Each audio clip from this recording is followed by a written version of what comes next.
I remember sitting on the couch with my boyfriend that evening, the late-night glow of the TV softly illuminating the room we'd spent so many evenings lounging in. It was one of those quiet, lazy evenings where time seems to stretch and yawn, and you fall into the comfort of routine without even realizing it. We'd finished dinner not long before, and I was aimlessly flipping through channels, the remote feeling heavy in my hand, like I was holding onto the wheel of a ship in the middle of a still sea. I didn't expect the night to shift gears dramatically. It felt like any other evening.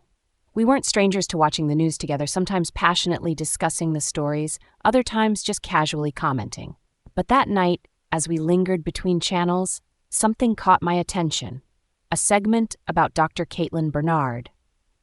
She was the doctor who had helped a 10-year-old rape victim obtain an abortion, a powerful, gut-wrenching story that had made waves recently. As soon as the headline flashed across the screen, my mind was instantly captivated, like a magnetic pull towards this story laden with complexity and raw emotion. Being from Canada, where debates around abortion are generally not as heated or polarizing as in the US, it wasn't something I reflected on every day. Our healthcare system, the culture surrounding it, generally feels grounded and pragmatic, or at least less prone to the extremes that often bubble up elsewhere. But as the segment unfolded, detailing the harrowing circumstances faced by Dr. Bernard and the 10-year-old child, it pulled a string of discomfort taut inside me. A tension between the security of my own context and the harsh realities elsewhere. A bit about me, I'm a STEM major, wading through my final year with all the excitement and exhaustion it entails. Biology, ethics, the intersection of science and human values, these aren't just academic pursuits for me. They're the lens through which I view the world, the foundation beneath my thoughts and decisions. My boyfriend, on the other hand, is pre-med, with eyes set towards a future life in medicine. We often talked about anatomy, physiology, and the intricate sciences that underpin human existence. Until then, I'd always assumed we shared a common ground, a mutual understanding of and respect for reproductive rights, grounded in a worldview shaped by our educational backgrounds. The segment showed clips of Dr. Bernard, earnest and steadfast, explaining the situation. There were interviews with figures on both sides of the divide, each with their own fervent, impassioned stance. The story, all its complexity, all its horror, played out raw and unfiltered. It wrapped around me until I nearly forgot the living room around me, my senses fixated on the struggle amidst the news broadcast. But then, my boyfriend turned to me and shattered that focus with a sentence that stopped my breath. His voice was calm, disturbingly casual as he spoke. I think abortion should be illegal, always, even in cases like rape, even with a 10-year-old. At first, I blinked, the sentence twisting in my mind as if my ears might need to test it a few times over to make sure it had actually been said. It was so far from what I expected. In a world awash with differing opinions, I knew well enough not to assume understanding translates to agreement. But this was more than a mild disagreement or even a sharp difference in perspective. This was an absolutism. A firm line drawn in the sand, a cautious, steady tone, belied the turmoil inside as I asked, "You're serious? No abortions allowed, period?" "Yeah, I'm like that Kirk guy level. No abortion, no exceptions," he replied deadpan. A wave of disbelief washed over me. I knew of the Kirk guy he referred to, a figure notorious in our circles for his staunch, unyielding anti-abortion stance. Aligning himself with such rigidity felt like stepping onto a completely different plane. It was as though he held two stones in his hands without a hint of their absurd weight. A view seemingly without room for empathy or nuance. I needed to understand where this was coming from, needed to feel like I hadn't, in my own home, slipped into an unfamiliar world. Choosing my words carefully, I probed further. "Do you think an embryo is basically the same as a child?" I asked, my voice as steady as I could muster it. "Exactly the same," he said, his reply instantaneous and devoid of any hesitance. It moved through me like a shiver, something cold and unshakable. For someone like me, steeped in the knowledge and understanding fostered by a STEM background, the distinction between an embryo, a fetus, and a fully developed child is stark, profound. It's more than academic. It's steeped in tangible scientific observation of developmental stages. Equating a cluster of cells with fully formed personhood felt like a leap into an abyss void of nuance and understanding, a clash between knowledge and belief. For a moment I felt paralyzed, like being in the midst of an unanticipated storm. Shock, like icy fingertips, crawled across my skin, blending discomfort and a sense of betrayal. Not because of disagreement alone. Disagreements can be bridges for understanding, but this was different. It exposed deeper contradictions, fundamental differences in interpretation of values and facts that formed the basis of our thoughts about autonomy and consent.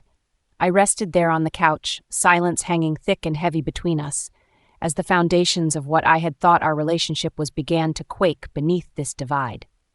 I questioned who he was, or maybe how truly I had known him. Was conversation around complex, intricate issues like these even possible between us? Or had we each been showing only a fractal part of ourselves, the full picture unseen until now?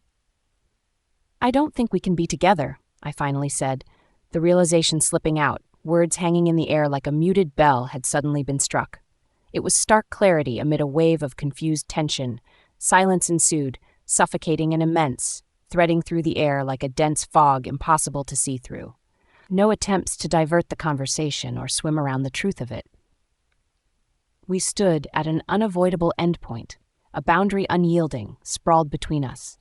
The story of Dr. Bernard and the girl held its ground in my mind, a bright, unflinching beacon showing the immediacy and fragility wrapped in these conversations. It wasn't academic debate. It was raw human experience, crying for empathy and insight. When my boyfriend had stated unequivocally that abortion should never be legal, it felt irreconcilable between us. Particularly given the case involved a child besieged by an indescribable violation, struggling within a body not yet ready to comprehend the cruelty thrust upon it. Later, friends slid into the narrative, some asserting that I'd overreacted, others insisting he wasn't malevolent, merely differently minded. "Learn to agree to disagree," they urged. "You can't let a single issue dictate everything." Those words teetered in my mind, invoking a sense of social pressure that clawed at me. Had I been too blunt, refusing to inch towards understanding? Yet I knew in the core of myself that it wasn't stubbornness governing my decision.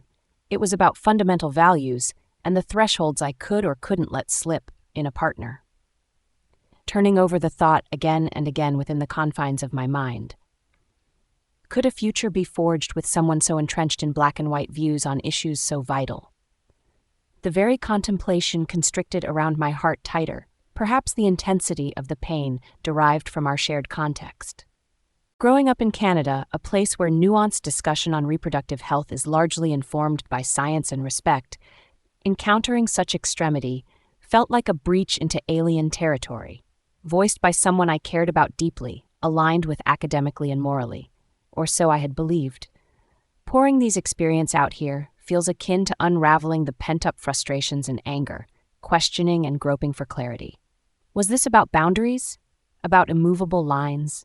Or did it echo rigidity, intolerance of diverse views? The comments of mutual friends lingered annoyingly still. Try more, listen more, find some kind of common ground. Doubt gnawed at me, weaving its tendrils through everything that seemed so starkly transparent before. But it's true. Even through the murkiness, the boundary sits immovable in my mind. Leaving him, promptly and unequivocally, stemmed from the clarity of belief. It mirrored fundamental respect, empathy, and dignity that shaped the ethics I held dear. In the end, yes, I walked away. I stand by that choice, even amidst the torrents it has whipped up socially, and even contemplating the queries it leaves unanswered in its wake. Does this stance term me as the asshole? Perhaps to some. Yet I'm still unraveling the many strands of it all. Edit, to clarify consideration, I'm female. I feel this bears significance as it brings yet another shading to the entire experience. The layers of bodily autonomy and the profound emotional weight hovering over such issues. I find myself here, unsettled and emotionally raw, reminiscing through the unresolved tension threading through my own words. I don't envision bridging that chasm, even if a wish to cross a line rippled through me now. For the gap wasn't merely about abortion, it reflected fundamentally on perceptions of humanity itself, and for me that was a threshold I couldn't step across.